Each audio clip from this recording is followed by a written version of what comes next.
पहला तो था टॉपिक हमारा सेट योर गोल, वो हो चुका है। दूसरा था so minimum 5 plan a day, वो भी हो गया है। तीसरा था रिटेल करना 5 आरबीबी का, वो भी हो गया है। चौथा था वीडियो देखना है, ऑडियो सुनना है और किताबें पढ़नी है कम से कम 30 मिनट। और पांचवा टॉपिक था एक बड़ा सेमिनार अटेंड करना है हर महीने। और छठा टॉपिक था जो कल हुआ था कि अपने एक्टिव अपलाइन से संपर्क करना है 1 से 2 तारीख के बीच में, उनसे काउंसलिंग कराना है पूरी टीम को। और देखिए ये सब कर कर लेंगे आप, ये सब कर लेंगे, लेकिन जो सातवां जो टॉपिक है सर, ये इसका कलर भी थोड़ा सा ब्लैक करके किया हुआ है, क्योंकि ये ब्लैक टॉपिक ही है। अगर इसको आपने व्हाइट करना है, अपनी जिंदगी में व्हाइट करना है, तो इस टॉपिक को इतना घोल के पी जाना पड़ेगा आपको। ये बहुत बड़ा कुछ टॉपिक है, इसमें बहुत बड़ी चीज है। क्योंकि 7 अंक ऐसे भी गणित में भी बहुत बड़ा महत्व रखता है, और ये 7वें नंबर पे पता नहीं बनाने वाले ने क्या सोच के बनाया। मैंने तो इसको बनाया नहीं, एट कोर को, इसको सिस्टम के लोगों ने बनाया है। तो कुछ ना कुछ बात तो जरूर होगी कि इसको 7वें नंबर पे रखा हुआ है। बी अकाउंटेबल एंड कंसिस्टेंट, इसका हिंदी होता है जवाबदेह और निरंतर काम करने वाले बने। जिम्मेदारी ले, अकाउंटेबल का मतलब होता है जिम्मेदारी लेना। तो जिम्मेदारी किसका लेंगे?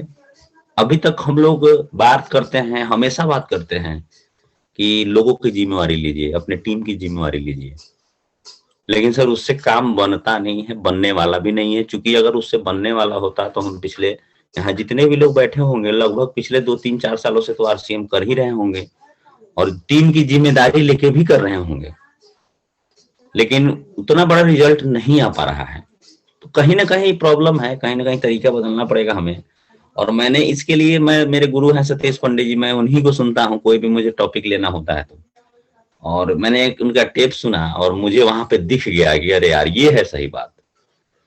तो जिम्मेदारी किसका लेना है, थोड़ा सा आप लोगों को लगेगा कि यार ऐसा कैसे हो सकता है, लेकिन ऐसा है। आगे देखिए आप, जिम्मेदारी टीम का नहीं लेना है सर, खुद का लेना है। हम क्या गलती करते हैं, टीम की जिम्मेवारी ले लेते हैं। नहीं सर, टीम का जिम्मेवारी नहीं ले सकते हैं। सतीश पंडित ने बोला है कि आप दुनिया को नहीं बदल सकते हैं। जिम्मेवारी लेने का मतलब क्या है कि उसको हमको ठीक करना है, तो हम किसी और को ठीक नहीं कर सकते हैं सर, हम खुद को ठीक कर सकते हैं। ये मेरे बस में है, बाकी कोई बस में नहीं है। मैं एक छोटे से बच्चे को भी ठीक नहीं कर सकता हूं सर। तो जिम्मेदारी किसकी लेनी है? खुद की लेनी है। यहाँ बहुत सारे लोगों के मन में विरोधाभास आएगा कि क्या बात कर रहे हैं, टीम को वर्क है तो टीम का जिम्मेवारी नहीं लेंगे। लेकिन इस बात को किसी और तरीके से समझें आप अगर खुद की जिम्मेवारी लेते हैं, हर इंडिविजुअल, हर व्यक्तिगत आदमी जो इस प्रोग्राम को देख रहा है, वो किसी न किसी का अपलाइन और किसी न किसी का डाउनलाइन है। वो सब लोग अगर अपनी जिम्मेवारी ले ले तो पूरी टीम की जिम्मेवारी हो गई कि नहीं हो गई। और इंसान जब खुद की जिम्मेदारी लेता है तो वो ज्यादा ही सतर्क होकर लेता है, ज्यादा काम करता है। तो ये जिम्मेवारी लेना है, लेकिन हर व्यक्तिगत बंदा अपनी जिम्मेदारी लेगा। एक टीम में अगर 100 लोग हैं, मान लीजिए आप सबसे ऊपर हैं और आपने अपनी जिम्मेवारी ले ली, बाकी 99 लोगों ने भी अपनी जिम्मेवारी ले ली, तो हो गया ना पूरी टीम की जिम्मेवारी। तो इसको किसी थोड़ा सा अलग एंगल से आप समझेंगे तो इसका मतलब आपको समझ में आ जाएगा। दूसरा, अपनी असफलताओं का जिम्मेवारी ले। हम सफलता की जिम्मेवारी तो ले लेते हैं, टीम में कहीं कोई पिन निकलता है, कहीं कोई अचीवमेंट आता है, तो हम बड़ा आगे आ जाते हैं उसका श्रेय लेने के लिए, ये मेरी वजह से हुआ है, मैंने इसको किया है।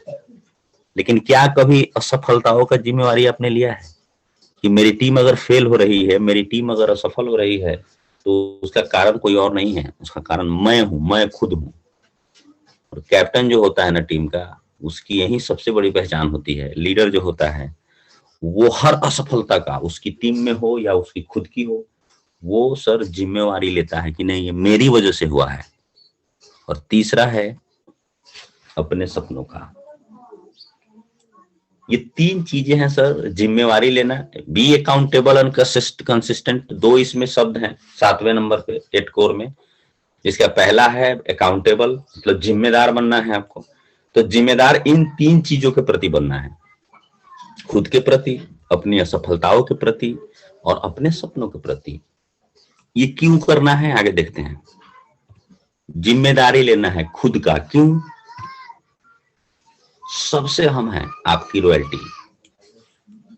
मैं यहाँ कुछ और भी लिख सकता था, टेक्निकल लिख सकता था, डायमंड लिख सकता था, कामयाबी भी लिख सकता था, लेकिन रॉयल्टी सर एक ऐसा लेवल है, जो रॉयल्टी अचीवर है वो टेक्निकल का अपना ले सकते हैं खुद का, वो जो टेक्निकल है वो रूबी का बना सकते हैं, लेकिन चूंकि इसमें ज्यादातर नए लोग हैं, इसलिए मैंने एक ऑथेंटिक सा लेवल इसमें रखा है, लिखा है रॉयल्टी, क्योंकि रॉयल्टी आना बहुत सारे लोगों का सपना है, और इसलिए मैंने इस शब्द को रखा है। बाकी अब रॉयल्टी है तो अपना आगे का लक्ष्य ले सकते हैं। सबसे आम आपकी रॉयल्टी है सर, ये बात 100% सत्य है। आपकी अगर रॉयल्टी नहीं आती है तो देखिए क्या होता है, आर्थिक समस्या आपकी खत्म हो जाएगी। आपकी अगर रॉयल्टी हो गई सर, अगर आपने खुद की जिम्मेवारी ली और अपने लिए काम किया, आज मैं थोड़ा सा अलग तरीके से बात करूंगा आपसे। अभी तक आप जानते आए थे कि मुझे टीम के लिए काम करना है, मुझे टीम के लिए काम करना है, करना तो है सर, लेकिन आप उस लायक होंगे तब करेंगे ना। आपके पॉकेट में पैसा नहीं है और आप टीम के लिए काम करने की बात कर रहे हैं, कैसे कर पाएंगे आप? दूसरा, आत्मविश्वास बढ़ेगा। जब पैसा आता है तो आत्मविश्वास बढ़ता है और लोगों से ना सुनने का डर मिट जाता है। ये सब मेरा मतलब मैं क्या बताऊं आपको, ये सब एक्सपीरियंस है, मेरा फील्ड का एक्सपीरियंस मैं आप समेट के आपके पास लाया हूं। देखिए सर, जब आपके पास पैसा नहीं होता है, आपके पास कामयाबी नहीं होती है, तो आप लोगों से डर डर के बात करते हैं। इस आरसीएम की पूरी ताकत को उसको नहीं बता पाते हैं, क्योंकि आपको ये डर सताता है कि अगर इस बंदे ने पूछ दिया कि तू कितना कमाता है तो मेरे पास क्या जवाब आएगा। और सही बात है, सामने वाले क्या जानता है कि आप कितना कमाते हैं नहीं कमाते हैं, उसको थोड़ी पता है, वो कभी पूछता भी नहीं है। लेकिन फिर भी आपको डर क्यों लगता है? क्योंकि आपके पॉकेट में पैसा नहीं है, आपके पास कामयाबी नहीं है। तो सबसे बड़ा, सबसे अहम है आपकी रॉयल्टी, सबसे ज्यादा जरूरी है आपकी कामयाबी, आपके पॉकेट में पैसा है। इसलिए सर, अपने लिए पहले काम करिए, खुद की जिम्मेवारी लीजिए। आप बात करते हैं बड़ी बड़ी, आप लीडर बन के भाषण झाड़ते हैं कि मैं ये हूं, मैं वो हूं, ऐसे करो ऐसे करो, और आपके पास सफलता नहीं है, आपके पास आरसीएम से पैसा नहीं आ रहा है, कौन सुनेगा आपकी बात को? सतीश पंडित जी बोले हैं टेप में कि दुनिया इस इंतजार में बैठी हुई है कि मेरा जो दोस्त आरसीएम में ज्वाइन करा है, पहले वो कार खरीद ले, उसके बाद मैं उसके साथ ज्वाइन करूंगा। ऐसा आपके साथ भी सुनने को मिलता होगा, कहीं प्लान लेके जाते होंगे, लोग बोलते होंगे कि पहले तू कामयाब हो जा, पहले तू रॉयल्टी ले ले, पहले तू टेक्निकल बन जा, उसके बाद तू मेरे पास आना, पहले 20,000 कमा के हमको दिखा दे। सो ये इतना बड़ा चेंज ला सकता है पूरी आपकी टीम और आपकी जिंदगी में। आपकी टीम जो काम नहीं कर रही है आज, 99%, मुझे लगता है ये 100% का आंकड़ा होगा, लेकिन मुझे 99 1% छोड़ देते हैं, 99% लोगों की यही समस्या है कि सर मेरी टीम सही ढंग से काम नहीं कर रही है। क्या आप सही ढंग से काम कर रहे हैं? पूछिए कभी अपने अंतरात्मा से, क्या आपकी कामयाबी आ चुकी है? क्या आप रॉयल्टी अचीवर बन चुके हैं? अगर आप रॉयल्टी पे झूल रहे हैं पिछले 2-3 सालों से, तो क्या आपने टेक्निकल अचीव कर लिया? टेक्निकल पे झूल रहे हैं तो क्या आप रूबी बन गए? क्या आप प्रोग्रेसिव हैं? पिछले सेक्टर में आपने देखा, पिछले जो 6ठा अध्याय था, active, effective and growing upline चाहिए। ग्रो का मतलब क्या होता है? बढ़ना। तो जब आपका बिजनेस नहीं बढ़ रहा है तो आपकी टीम की बिजनेस कहां से बढ़ेगी, और टीम आपकी बात क्यों सुनेगी? इसलिए सर, सबसे अहम है आप अपनी कामयाबी बढ़ाते जाइए, और वो बहुत बड़ा काम करेगा, बहुत बड़ा रोल प्ले करेगा। सतीश पंडित जी 3 महीना में रॉयल्टी गए, 6 महीना में टेक्निकल गए, और 1 साल में उनका एमराल्ड का बिजनेस हुआ था। इस वजह से उनकी टीम में इतनी ग्रोथ और इतनी गति थी। अगर उनका नहीं हुआ होता ना तो वो उतने बड़े लीडर नहीं बनते। कहां नाम आता है उनके नीचे वाले लोगों का? एक गगनदीप सिंह को छोड़ के कहां किसी लीडर का नाम आता है? सिर्फ सतीश पंडित जी का नाम आता है, जबकि उनका करोड़ों का बिजनेस था। क्या उसमें स्टार पर्ल, स्टार एमराल्ड नहीं रहा होगा कोई? बिल्कुल रहा होगा। तो आपकी रॉयल्टी, आपका टेक्निकल, आपकी कामयाबी सबसे ज्यादा इंपॉर्टेंट है। ये सब लोगों के लिए है। आप जैसे आपके टीम में 100 लोग हैं, मैंने पहले ही बोला है, तो वो 99 लोगों के लिए भी ये बात है। सब लोग हम अगर खुद के लिए काम करना शुरू कर दें, बहुत बड़ा कुछ हो सकता है। आगे बढ़िए सर। अपनी अब सफलताओं का जिम्मेवारी आपको लेना है। इससे होगा क्या? देखिए सर, ये बिजनेस लीडर्स का है, लीडर बनना पड़ेगा आपको। अगर आप आज लीडर नहीं हैं तो लीडर बन जाना होगा आपको। लीडर जब तक आप नहीं बनेंगे तब तक इस बिजनेस में बहुत बड़ी कामयाबी आपको नहीं मिल पाएगी। जब अपनी असफलताओं का जिम्मेवारी लेंगे कि नहीं, फेल मैं अगर हुआ हूं तो मैं अपनी वजह से हुआ हूं, तो वहां पे क्या आएगा? देखिए, जब हम अपनी जिम्मेवारी से बचना चाहते हैं तो हमारा उसमें क्या होता है, ईगो बीच में आता है। हम उसको अपनाना भी चाहते हैं तो मेरा ईगो हर्ट करता है कि मुझसे गलती हो सकता है, मैं गलती कर सकता हूं, मैंने नहीं किया यार, उसने किया है। ये ईगो खत्म होगा सर जब आप जिम्मेवारी ले लेंगे कि नहीं चलो यार, मेरी वजह से ही ये गलती हुआ है। मतलब ईगो समाप्त हो गया आपका वहां, आपका अहंकार वहां नहीं रहेगा। और एक बात समझ लीजिए, लीडर के अंदर अगर ये अहंकार आ गया कि नहीं मैं तो हमेशा सत्य हूं, मैं गलती नहीं करता हूं, तो आप सीखना बंद कर देंगे सर। और मुकेश कोठारी कहते हैं कि सीखना बंद तो जीतना बंद। इसलिए आपको अपनी सफलताओं की जिम्मेवारी लेनी ही पड़ेगी। आप जहां से हैं, जो भी आपके नीचे की टीम काम कर रही है, वो कोई भी किसी की भी वजह से वो अगर टीम में कुछ हुआ है तो उसका इकलौता कोई बंदा जिम्मेवार है तो वो आप हैं। आप घर के गार्जियन हैं, आपके घर में अगर कोई कुछ घटना दुर्घटना हो जाता है तो उसका जिम्मेवारी पड़ोसी नहीं लेगा सर, आपको लेना पड़ेगा। आप गार्जियन है आप उस घर के, आप बच नहीं सकते हैं, बहाना नहीं बना सकते हैं। आपके टीम में कहीं भी कुछ गड़बड़ है, उस जिम्मेवारी उस टीम लीडर का है। आपने अपनी जिम्मेवारियों को सही से नहीं निभाया है, अपनी असफलताओं का आपने आकलन नहीं करा। अगर आपने आकलन करा होता तो आप सीखना शुरू करते, और जब सीखना शुरू करते तो आपके अंदर ऊर्जा बढ़ता, उत्साह बढ़ता, तो आप टीम को अच्छे से गाइड करते। तो ये सर अपनी असफलताओं का जिम्मेवारी लेना बहुत जरूरी है आपको। इसलिए जिम्मेवारी ले, पहला खुद का, दूसरा अपनी असफलताओं का, और जो लास्ट वाला टॉपिक था कि अपने सपनों का। क्यों लेना है सर? पढ़िए, बड़ा शानदार लाइन लिखा हुआ है। क्योंकि सपना आपका है, पड़ोसी का थोड़ी है। कार आपको खरीदना है, पड़ोसी को थोड़ी खरीदे। पड़ोसी को तो आपके कार पे स्क्रैच मारना है। जब आप सो जाएंगे रात में तो वो बड़ा सा नुकीला कील लेके आएगा, आपकी गाड़ी पे स्क्रैच मारेगा। तो पड़ोसी थोड़ी कार खरीदेगा, वो तो स्क्रैच लगाने के लिए है। सपना आपका है, जिम्मेवारी कौन लेगा? आपको लेना पड़ेगा। ना आपका अपलाइन लेगा, ना आपका डाउनलाइन लेगा। इससे क्या होगा, जब आप अपने सपनों की जिम्मेवारी ले लेंगे, आपको आलस नहीं होगा, बिल्कुल नहीं होगा। बहाने नहीं होंगे। बहुत सारा बहाना बनाते हैं ना, अपलाइन फोन करता है, डाउनलाइन फोन करता है, वो नहीं बनाएंगे। और किसी से शिकवा शिकायत नहीं होगा। सबसे बड़ी बात, हम हर वक्त भरे रहते हैं शिकायतों से। कभी अपलाइन से नाराज हो गए, कभी डाउनलाइन से नाराज हो गए, कभी कंपनी से नाराज हो गए, कभी कोई ऐसा मतलब प्लानिंग कंपनी ने कर दिया, उससे हम नाराज रहते हैं कि अरे यार ये क्या फालतू काम कर दिया कंपनी ने।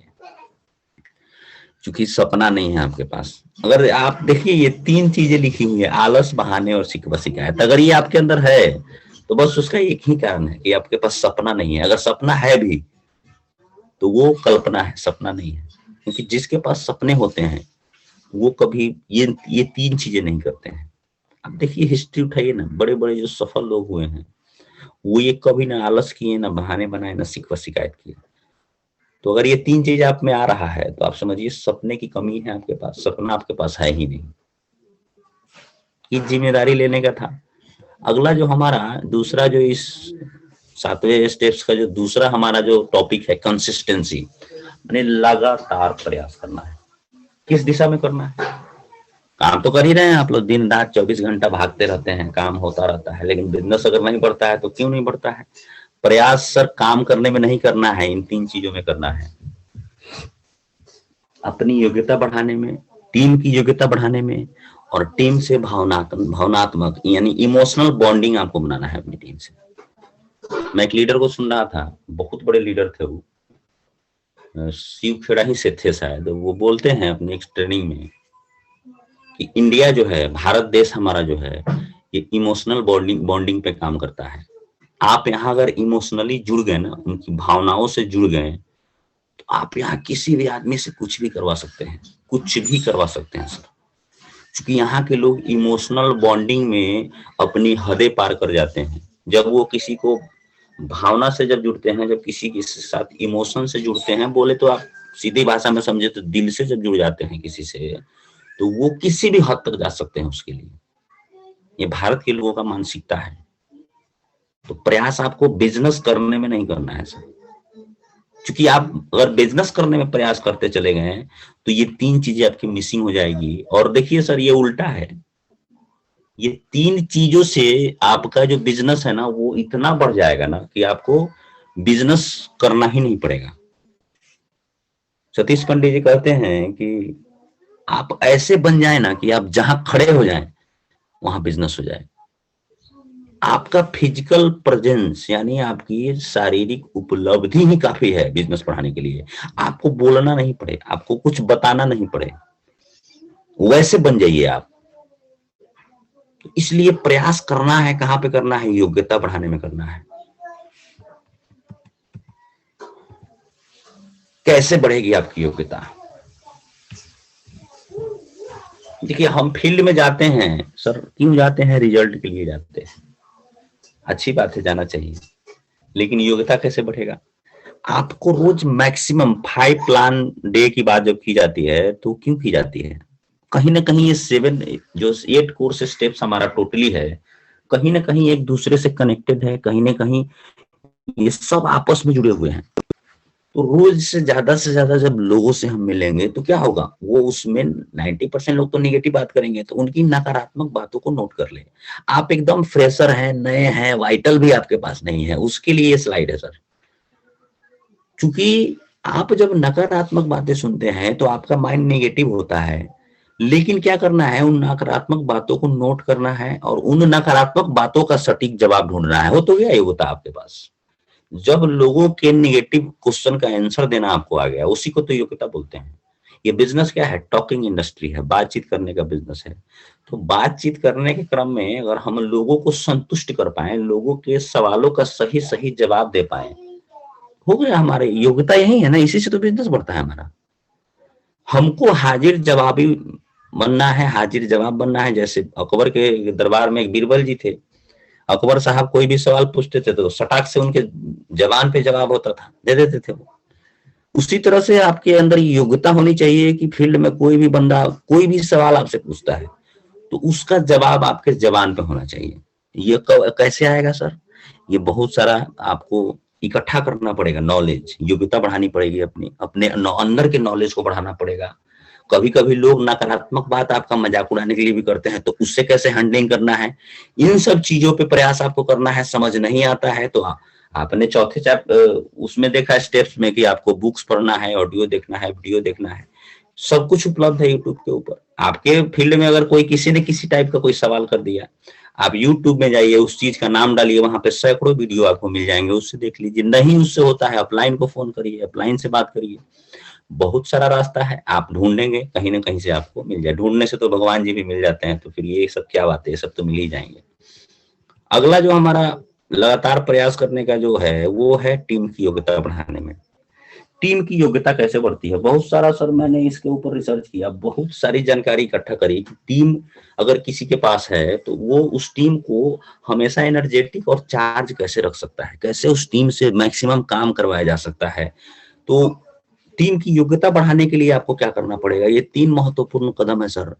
देखिए, इस धरती पे सबसे सुंदर आपके लिए क्या है सर? मेरा मानना है, मेरा मानना क्या है, ये बड़े बड़े लीडर्स लोग बोलते हैं कि इस धरती पे सबसे सुंदर वो क्षण होता है जब कोई मेरा नाम लेके मुझे बुलाता है।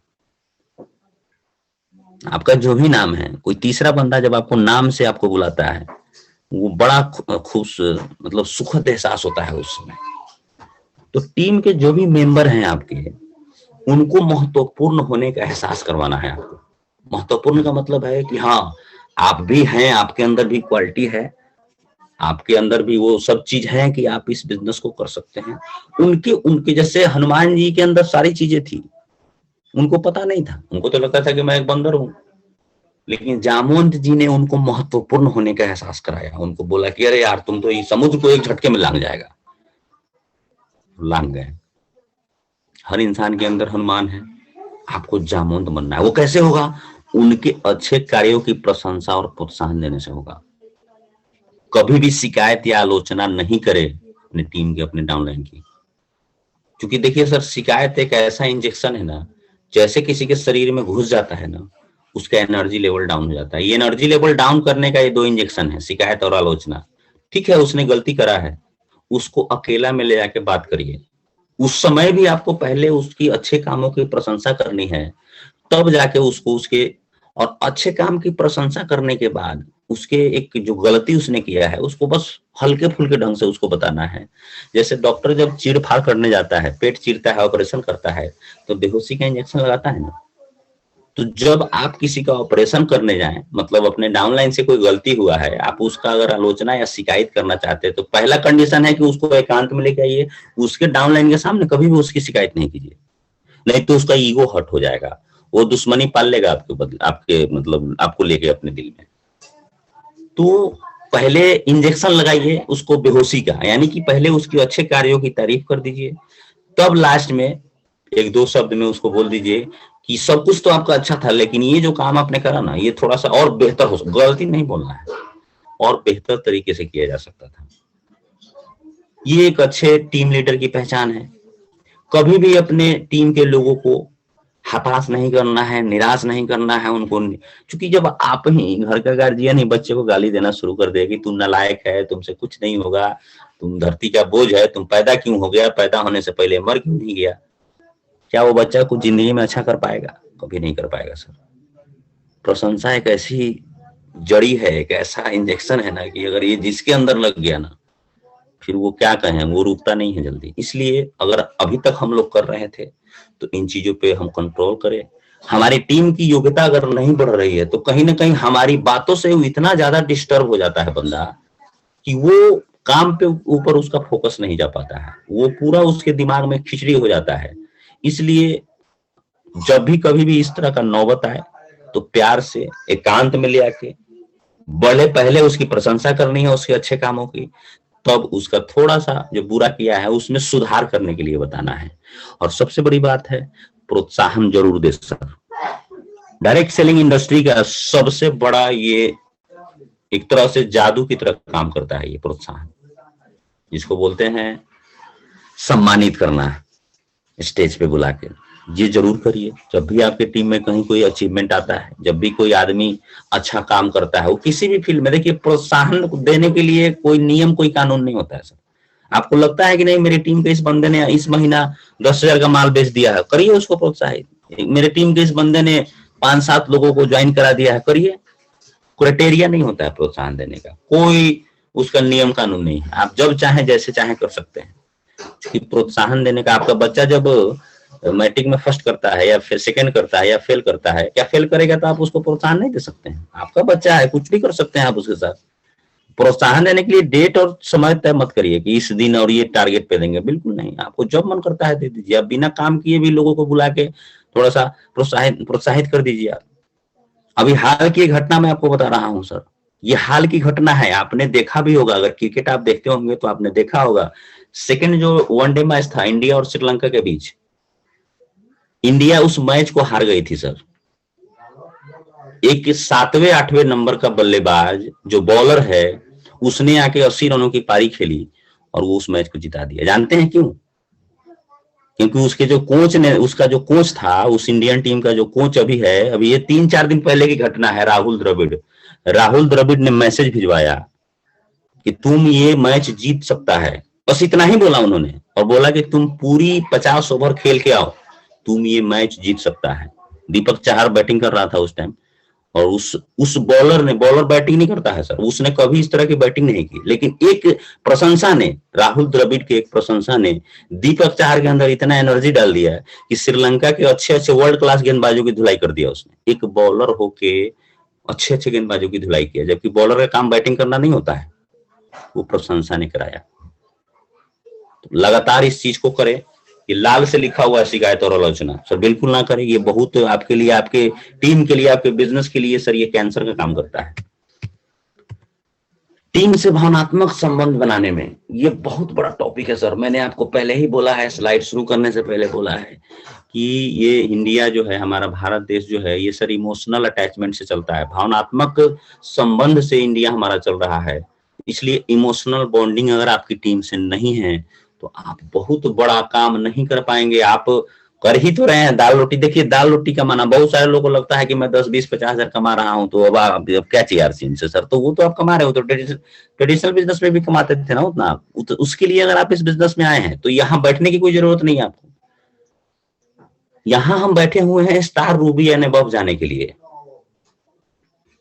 समझ में अगर आपको नहीं आ रहा होगा कि हम यहाँ क्यों बैठते हैं, तो आज नोट कर लीजिए अपनी डायरी में कि हम यहाँ रॉयल्टी और टेक्निकल के लिए नहीं बैठते हैं, हम star Ruby and above pin के लिए बैठ रहे हैं। बहुत सारे लोगों को भरोसा नहीं हो रहा होगा, क्योंकि भरोसा ही तो नहीं है, इसलिए तो वो हो नहीं पाता है। लेकिन आप आज नहीं बनेंगे, 5 साल 7 साल 10 साल के बाद बनेंगे। ये प्रोसेस चल रहा है। आपको बहुत बड़ा काम करना है तो टीम से भावनात्मक संबंध बहुत जरूरी है, इमोशनल बॉन्डिंग बहुत जरूरी है। क्योंकि आपको पता है, आप लोग भी काफी जानते हैं, बहुत सारे लीडरों को आपने सुना है कि रिलेशन बिल्डअप करना है पहले लोगों से, रिश्ता बनाना है उसके परिवार वालों से, उसके घर वालों से, उसके पापा से, उसके मम्मी से। यानी ऐसा लगने लगे कि ना आप उस घर के एक सदस्य हैं। रिश्ता बनाना है, लेकिन मैंने इसमें जोड़ा है भावनात्मक रिश्ता बनाना है। सिर्फ रिश्ता से काम नहीं चलेगा सर। एक बाप और बेटे का जो रिश्ता होता है, एक माँ और बेटे का जो रिश्ता होता है ना, वो रिश्ता जब बनेगा आपके डाउनलाइन और अपलाइन से और उसके परिवार वालों से, उसके माँ बाप को अगर जब अपना माँ बाप आप समझने लगेंगे, जो रिस्पेक्ट आप अपने माँ बाप को देते हैं उस डाउनलाइन के माँ बाप को देना शुरू करेंगे, तो क्या वो अंधा है डाउनलाइन आपका नहीं दिखेगा? यार मेरा अपलाइन तो वाकई में कमाल है सर। और इस वजह से वो बहुत बड़ा काम कर जाएगा। देखिए क्या क्या करना है आपको भावनात्मक संबंध बनाने में। जब परिस्थिति अच्छी ना हो तो ज्ञान मत झाड़ें। बहुत सारे लोग डाउनलाइन काम नहीं करते हैं, उसके घर में कोई प्रॉब्लम आ जाए तो इतना ज्ञान झाड़ने लगेंगे, लगता है कि आज सारा ज्ञान इसी के ऊपर डाल देंगे। बिल्कुल ना करे सर, ये कैंसर है इस बिजनेस का। जब किसी के पर्सनल लाइफ में कुछ प्रॉब्लम चल रहा हो, उस प्रॉब्लम को आपको समझना पड़ेगा। नहीं समझेंगे वो बंदा क्यों काम करेगा आपके साथ? जब आप उसको नहीं समझ रहे हैं तो आपके हमारे साथ वो क्यों काम करेगा? क्या जरूरत है उसको? हर इंसान अपने अपने भावना को, अपने समस्या को पहले ठीक करना चाहता है, और आप उसको ज्ञान देते हैं, बिजनेस का भाषण झाड़ते हैं, उदाहरण देते हैं। बिल्कुल मत दीजिए सर। क्योंकि कोई भी बंदा जो शुरुआत में आता है ना, अगर वो संघर्ष के समय विचलित हो रहा है तो कहीं ना कहीं उसके अंदर वो सब चीजें नहीं है जो आपके अंदर है। तो आप कितना भी ज्ञान दे दें उसको, वो कुछ नहीं समझने वाला है, कुछ नहीं होगा वहां। इसलिए संघर्ष के समय एक माँ की तरह उनको संभालना है आपको, अपने डाउनलाइन को। जैसे एक माँ जो अपने बेटे को संभालती है, अब माँ का नाम आते ही सर हम क्या बताएं आपको, आप समझ सकते हैं माँ क्या होती है। तो आपको डाउनलाइन के साथ एक माँ की तरह व्यवहार करना है। सबसे बड़ा जो चीज है ना सर, ये बहुत मिसिंग है हमको। बड़ा कभी कभी लगता है कि ये तीसरा जो है, निस्वार्थ भाव से उनकी मदद करे, सर ये बहुत मिसिंग है। 99% लोग निस्वार्थ भाव से अपनी टीम को मदद नहीं कर पाते हैं। कहीं ना कहीं कुछ ना कुछ अगर वो टीम के साथ करते हैं तो उनका पर्सनल स्वार्थ उसमें निहित हो जाता है, उनका अपना टारगेट निहित हो जाता है। ये बड़ा सर, ये शब्द जो है हमको बोलना नहीं चाहते थे लेकिन बोलना पड़ रहा है। निस्वार्थ भाव से सर मदद करिए डाउनलाइन की। आप अगर कोई स्वार्थ मन में रख के कर रहे हैं ना, तो ऊपर वाला देख रहा है सर, वो आप उस मकसद में सफल नहीं होने देगा आपको। अगर आप कुछ करते हैं अपनी टीम के लिए तो कहीं से भी आपके माइंड में, देखिए आप उसमें स्वार्थ आपका सिद्ध होगा कि नहीं होगा वो तो बात की बात है, लेकिन आपके दिमाग में भी अगर वो एक बूंद भी आ गया ना स्वार्थ, कहीं से भी किसी भी मदद करने में, तो सर कैंसर हो जाएगा। बहुत बुरी चीज है। ये 3 चीजें आप ध्यान रखेंगे टीम से भावनात्मक संबंध बनाने में, ये 3 चीजें बहुत जरूरी है।